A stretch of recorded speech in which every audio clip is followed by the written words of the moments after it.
Bienvenue à tous. Aujourd'hui, on va se plonger dans un moment absolument mythique de koh la revanche des quatre terres. Ah oui, la fameuse épreuve d'orientation. Toujours un grand moment de tension. Exactement.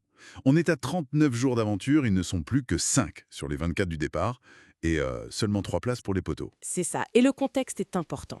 Céline vient d'être éliminée. Du coup, Jérôme, le Catalan, est le seul survivant de sa tribu et immunisé en plus. Donc qui reste-t-il? On a Jérôme le Catalan du sud, immunisé, Claire du Nord, on se souvient de son coup de bluff avec le faux collier. Gaël de l'est, la maman solo très déterminée, Maël de l'Ouest, le pâtissier.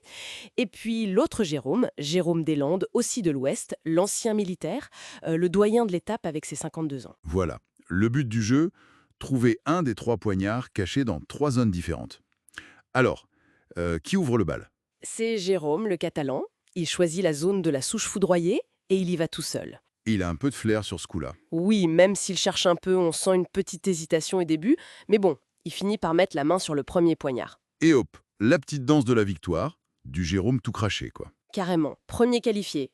Pendant ce temps, ça s'agite ailleurs. Ah oui, du côté de la racine tortueuse, on a Maël et Claire qui cherchent ensemble. Exactement. Et là, Maël joue finement. Il repère la balise. Mhm. Mais il ne dit rien à Claire. Il s'éclipse, genre de rien, pour aller chercher le poignard tranquillement. Ah, le coup tactique. C'est malin. Très malin. Ça lui permet de choper le deuxième poignard et la deuxième place pour les poteaux. Efficace, c'est sûr. Mais ce choix, bon, c'est lieu, mais de pas prévenir Claire. Est-ce que c'est juste de la stratégie pure ou ça peut lui coûter cher plus tard? Bah, c'est toujours la question à ce stade de koh. L'individuel prend le dessus, forcément. Sa discrétion a payé cash sur l'épreuve. Il était d'ailleurs très ému, il a dédié ça à sa région, à sa grand-mère. Oui, un beau moment d'émotion pour lui. Mais t'as raison, le jury final, ils ont souvent la mémoire longue pour ce genre de choses. Bon, il reste une seule place. Et là, la tension monte vraiment d'un cran.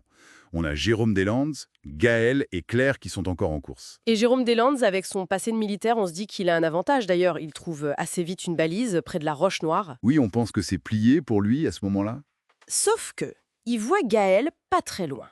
Et là, au lieu de foncer vers le poignard, il fait un truc assez dingue. Il s'arrête. Il attend. Il attend. Mais pourquoi? Il a peur qu'elle le suive. C'est ça. Il craint qu'elle profite de sa trouvaille. C'est un pari hyper risqué, surtout dans l'urgence de l'orientation, quoi. Contre-intuitif même. Et comme si ça ne suffisait pas, il tente un bluff énorme. Pile au moment où la corne de brume retentit pour annoncer que Maël a trouvé son poignard. Oui. Jérôme Deslandes se met à crier victoire lui aussi pour faire croire à Gaël qu'il vient trouver les derniers poignards. Ah ouais, audacieux le coup. Peut-être qu'il pensait gérer son effort, ou alors il était juste très confiant dans sa capacité à bluffer. Mais Gaël, elle s'est déjà fait avoir une fois par Maël qui est parti discrètement. Exactement, donc elle est méfiante, elle finit par retourner à la table d'orientation pour vérifier, et là, elle comprend le manège de Jérôme. Et sa réaction? Ah ben elle est piquée au vif. Elle repart chercher, mais cette fois avec la rage au ventre, tu vois. Bien décidée à ne pas se laisser faire. Ça nous amène à une fin de course complètement folle. Les 3, Jérôme Deslandes, Claire et Gaël, se retrouvent à chercher le dernier poignard dans un tout petit périmètre. Un vrai mouchoir de poche. Ils sont littéralement au coude à coude. La tension est palpable, C'est presque insoutenable à regarder. et c'est Gaëlle. C'est Gaëlle qui trouve.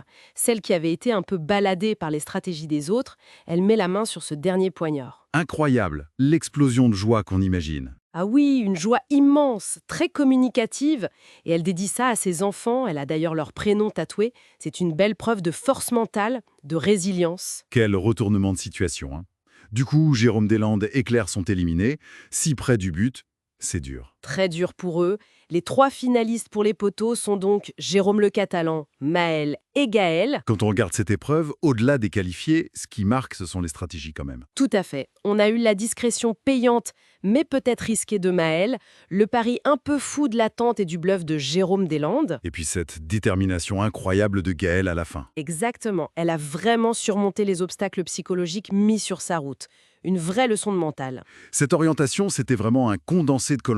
Stratégie, bluff, pression, force mentale. Oui, et ça soulève une question super intéressante pour la suite, pour la grande finale sur les poteaux. Ah oui, hein? Laquelle? L'orientation, ça demande de la tactique, de savoir lire le terrain, les adversaires, mais les poteaux, c'est autre chose. C'est l'endurance pure, l'isolement. Alors voilà, c'est peut-être la question qu'on peut laisser en suspens pour cette ultime épreuve des poteaux. Qu'est-ce qui va primer? Est-ce que ce sera encore la ruse, la stratégie qu'on a vue à l'orientation, ou est-ce que ce sera la capacité à endurer physiquement et mentalement, seul, face à soi-même, face à la douleur? Bonne question. Le suspense reste entier.